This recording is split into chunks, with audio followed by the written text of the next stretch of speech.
Chers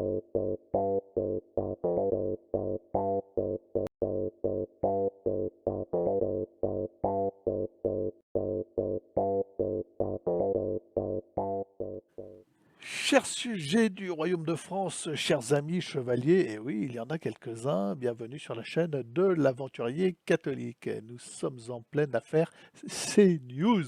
CNews. CNews est de droite, d'extrême droite, et ne respecte pas le pluralisme.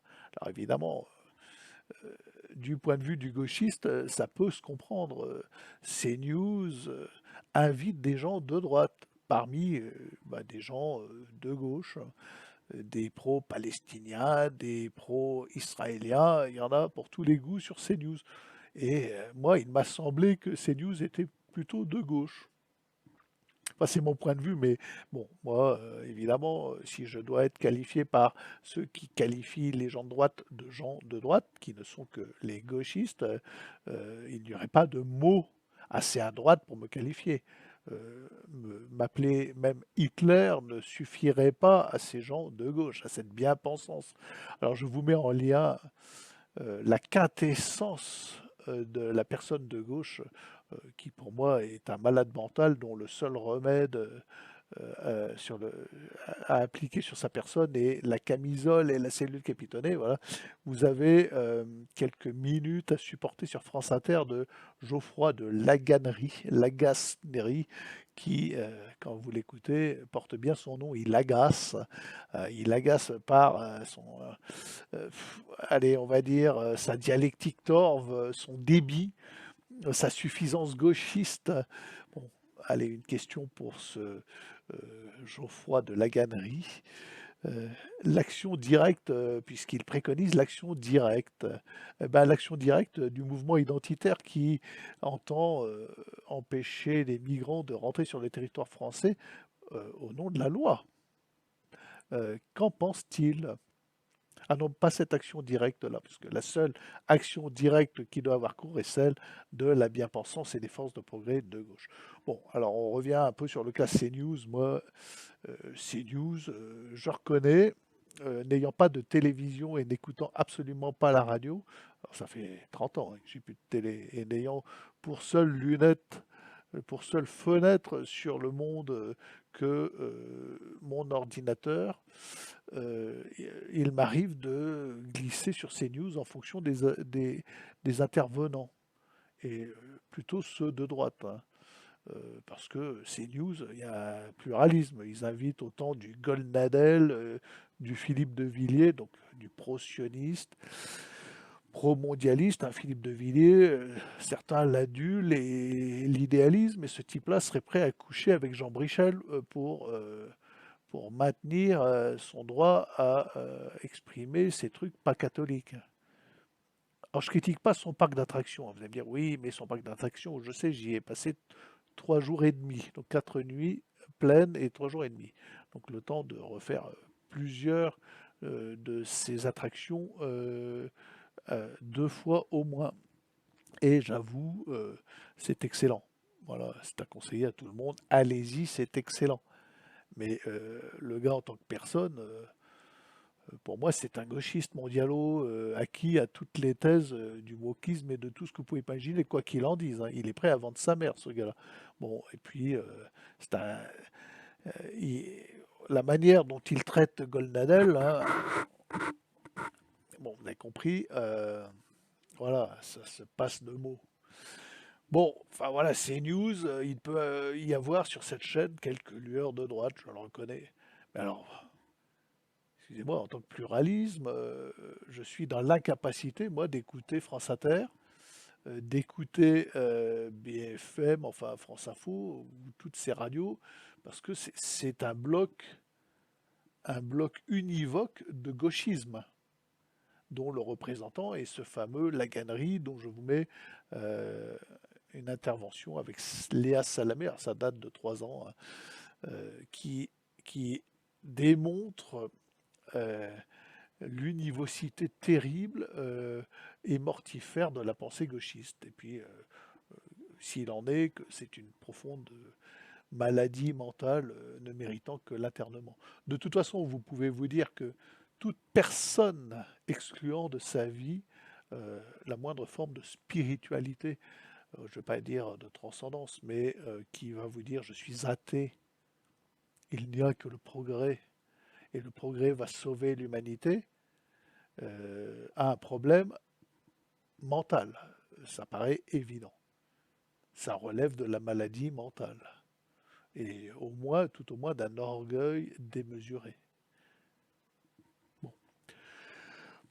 Voilà, donc est-ce que nous sommes concernés par les petites batailles sur CNews? Un petit peu, avouons-le, nous sommes un peu concernés par ces histoires, bon, parce que nous voyons sortir du bois les vrais dictateurs et les vrais fascistes, et parfois c'est assez plaisant de voir dans quelle déconfiture ils sont dès lors que la parole de droite et la pensée de droite commencent un petit peu à frétiller et à émerger.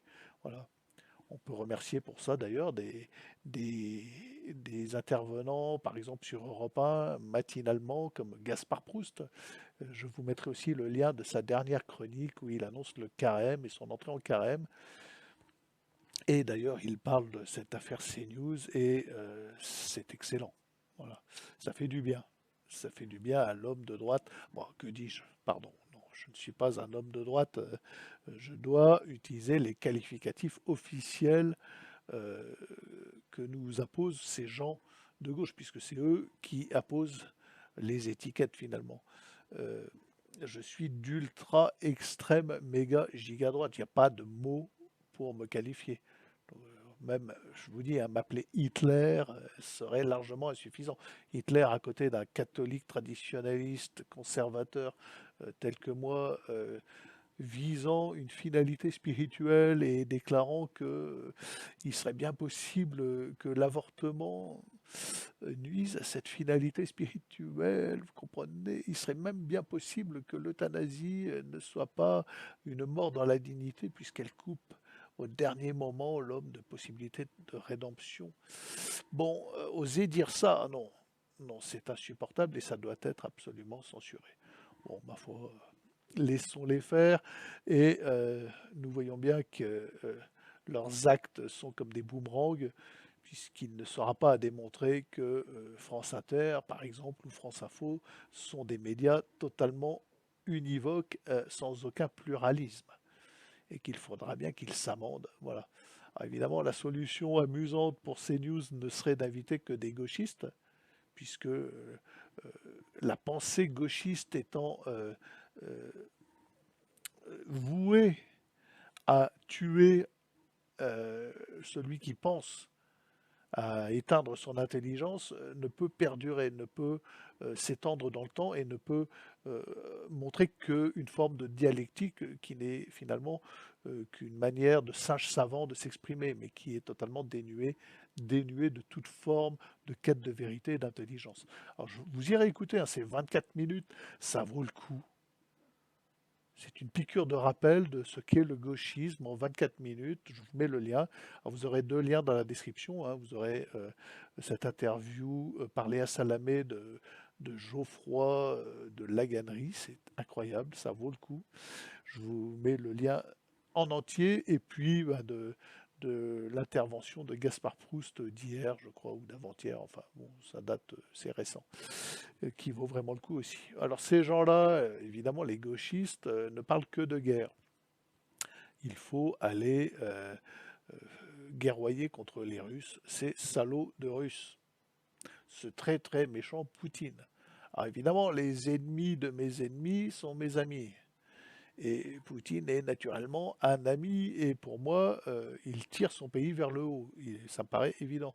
Tandis que ces gauchistes tirent tant qu'ils peuvent le pays vers l'écroulement, puisque leur pensée est en soi une pensée de mort et ne peut amener à une survie et ne peut amener à un idéal pérenne, évidemment. Donc c'est mort avant même d'avoir commencé.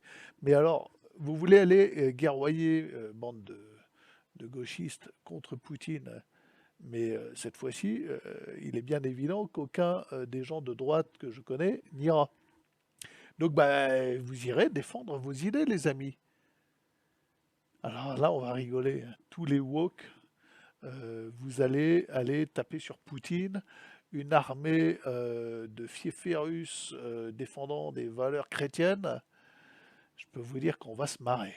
Ça va être très drôle. Les woke aux cheveux bleus en treillis militaire pour aller défendre vos principes, parce que moi, j'irai pas les défendre, vos principes, hein, je vous le dis tout net. Bon, voilà. Et je crois que je ne serai pas le seul, hein. De toute façon, je suis trop vieux maintenant, mais puis je serai en plein tour du monde au moment où ces histoires-là vont commencer. Bon, c'est peut-être ce qu'il y a de mieux au fond, hein. Mais mon fils qui est de droite, euh, il ira pas, puis ses copains non plus, hein. Et bah, les gauchistes, vous voulez taper sur Poutine, je vous retiens pas, les amis. Allez-y.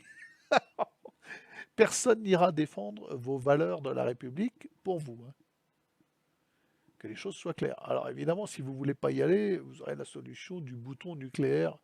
Bon, évidemment, c'est ce qu'avait dit Israël. Si Israël ne peut survivre, elle emportera l'ensemble de l'humanité euh, dans le champignon nucléaire. C'est un peu ce qu'ils avaient dit, hein. Les Israélites sionistes fanatiques. Bon. Alors, quelques nouvelles de la longue route, puisque j'ai commencé à aborder la question. Écoutez, ça suit son cours.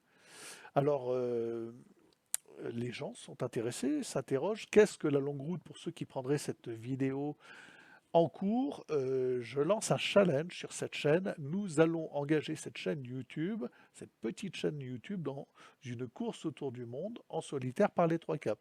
Pas une course sous forme de rallye. Alors, c'est un Vendée Globe du pauvre, on va dire. Et donc, je lance un financement participatif pour un voilier. Alors, un voilier qui convient, je vous en ai montré un dans la première vidéo où je vous parle de cela, et il y en a d'autres, il y en a des moins chers. On n'est pas obligé de faire ça à un truc de milliardaire.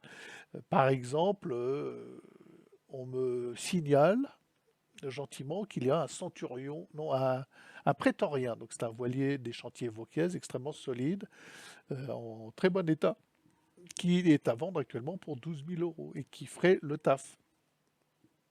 Un voilier assez lourd, assez fin, assez rapide, enfin fin, c'est un bon voilier de 35 pieds, donc la bonne taille pour un solitaire et qui serait à même de parcourir cette longue route en solitaire. Vous voyez, c'est pas des millions non plus. Donc si c'est pas celui que je vous présente dans la première vidéo, qui serait pas mal puisqu'il est de 1968, donc la date de la première course autour du monde en solitaire sans escale par les trois caps, c'était en 1968. Donc ce bateau est de 68, donc ça aurait été un bon clin d'œil. Mais si c'est pas celui-là, il y en a d'autres, il y en a des moins chers, il y en a aussi des plus chers, mais bon, je ne me fais évidemment pas d'illusions. Donc voilà, nous continuons sur notre lancée, les amis. C'est un challenge, le challenge de la chaîne du Capitaine Auvergne. Nous allons engager un voilier autour du monde. Évidemment, pour quelle cause? Eh bien, la cause, c'est le règne social de notre Seigneur. Ça changera un peu de toutes les causes écolos pour lesquelles vont naviguer les voiliers du Vendée Globe et autres voiliers en course. Nous, ça sera le règne social de notre Seigneur, les amis.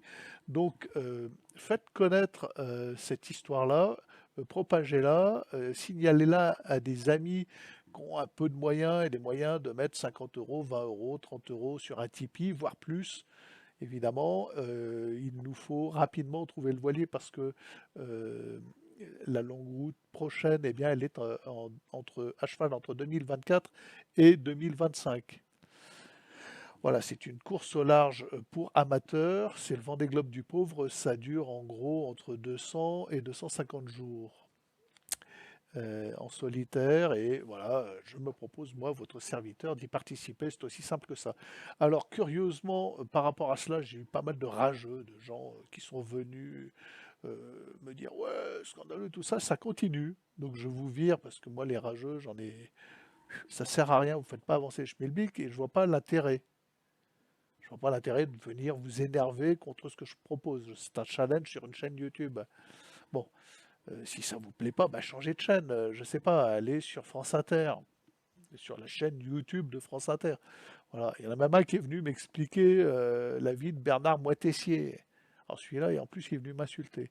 Donc bah, je l'ai viré, bien évidemment, puisque depuis l'âge de 8 ans, je lis Bernard Moitessier, que je suis allé par la mer sur ces traces que j'ai navigué sur Tamata, son dernier voilier, que j'ai touché de mes mains Joshua, son fameux ketch rouge avec lequel il a fait cette course autour du monde, que je sais moi où il est enterré, donc ça sert à rien de venir m'expliquer Bernard Moitessier, les amis.